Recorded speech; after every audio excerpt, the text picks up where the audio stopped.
Up to this point, we've seen that vectors that are orthogonal to each other have some very nice properties.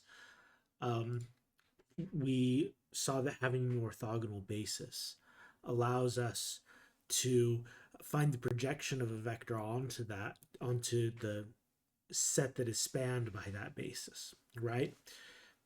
In this section, we're going to kind of continue in that same vein and think about sets that are orthogonal to other sets, okay?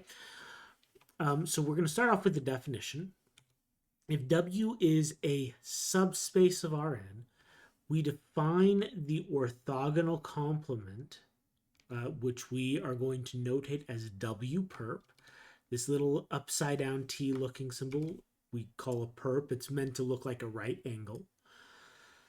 The orthogonal complement W perp of W is this set here. It's the set of all x in Rn such that the dot product of x with every vector in the original subspace W is 0. Okay? It's the set, in other words, W perp is the set of all vectors that are orthogonal to every vector in W.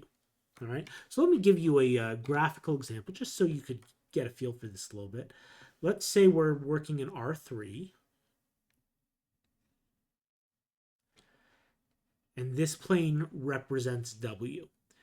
Now, W perp is going to be the set of all vectors that are orthogonal to every vector in W. So if this is the origin here, every vector in W is every vector that lies in the plane, right?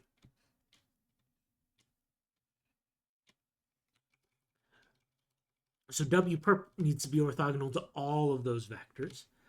And so it's going to be all the vectors that lie upon this line that's orthogonal to W, because that will be orthogonal to every vector in W. So this would be W perp in R3.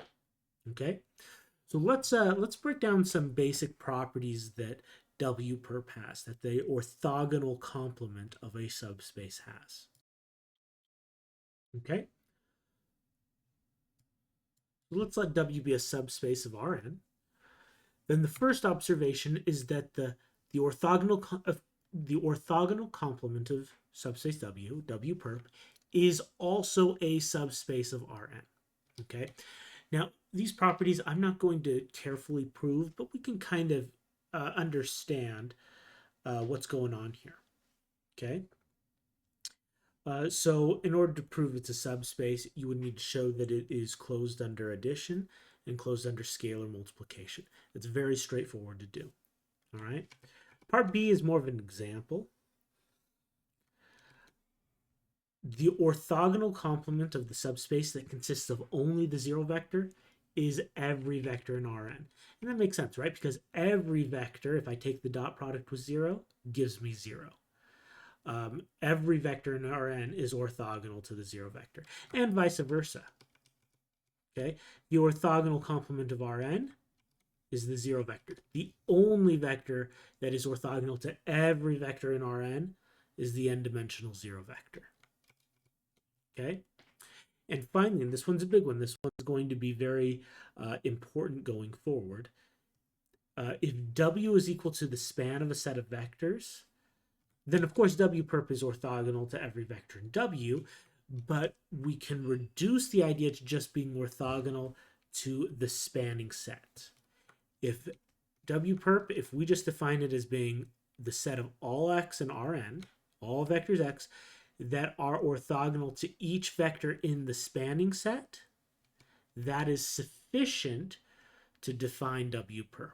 Okay? If you're orthogonal to, if a vector is orthogonal to every vector in the spanning set, then it's orthogonal to every vector in the span, because every vector in the span can be written as a linear combination of these vectors in the spanning set.